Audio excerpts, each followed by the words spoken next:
Vale, vamos a meternos de lleno en esto. El manual sobre la obligación de cotizar de los autónomos para 2026 ya está aquí y trae algunos ajustes que, la verdad, marcan la diferencia. El objetivo de esta explicación es desgranar punto por punto las obligaciones, las cuotas y los plazos para entender por completo cómo va a funcionar el sistema. Para organizarnos bien, vamos a dividir este análisis en 6 bloques clave.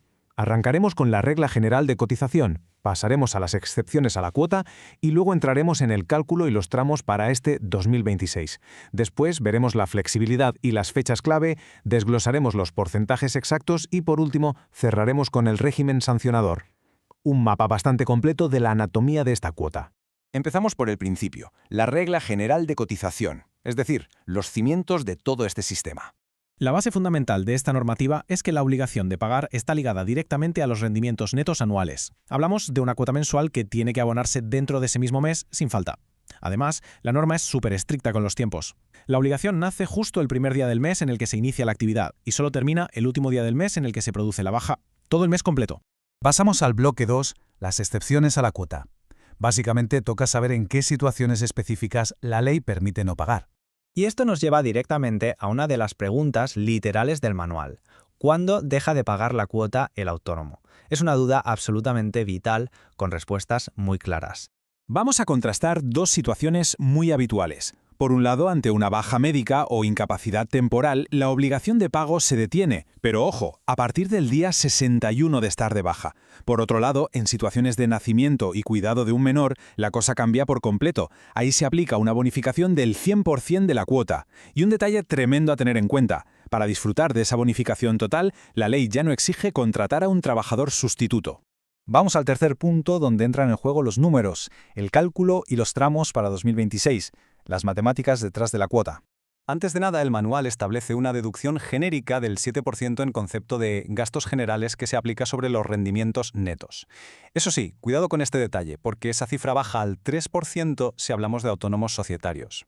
Y esto ilustra de manera brillante cómo quedan configurados los 15 tramos de ingresos para 2026. Como se puede observar, partimos de rendimientos inferiores a 670 euros y vamos subiendo escalones. Un dato súper importante.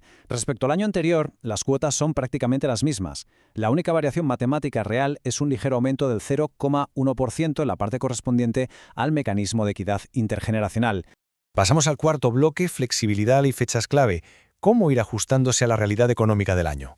El sistema actual permite adaptar la base de cotización hasta 6 veces al año. Funciona con un calendario muy marcado, en bloques bimensuales. Es decir, los cambios solicitados entre enero y febrero entran en vigor el 1 de marzo. Lo que se pide en marzo y abril salta al 1 de mayo. Y así vamos avanzando por el calendario. Julio, septiembre, noviembre, hasta llegar al último tramo, donde lo solicitado al final del año se hace efectivo el 1 de enero del año siguiente. Nos metemos de lleno en el quinto punto, el desglose del porcentaje. Vamos a ver qué hay exactamente dentro de esa cuota.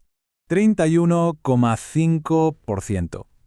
Ese es el tipo total y obligatorio que hay que aplicar a la base de cotización elegida.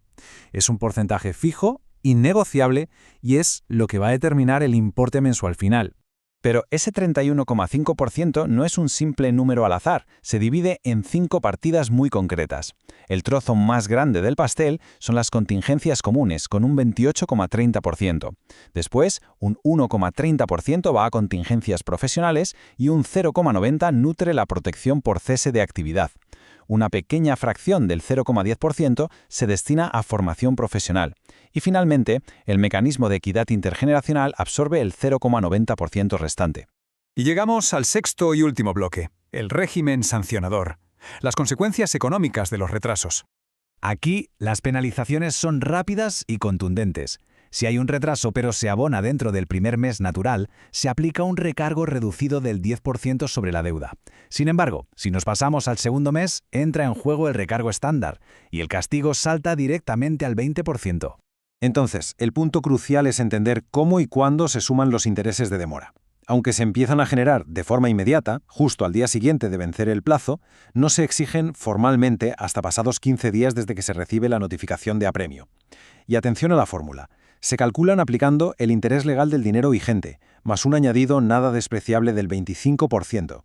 Viendo la contundencia de estas multas y recordando que existen esas 6 ventanas de ajuste a lo largo del año, queda una reflexión final bastante clara. Con todo este escenario, ¿hasta qué punto resulta ya absolutamente crítica una previsión precisa de los ingresos para los autónomos en 2026? Evitar disgustos y penalizaciones económicas parece depender hoy más que nunca de una planificación minuciosa.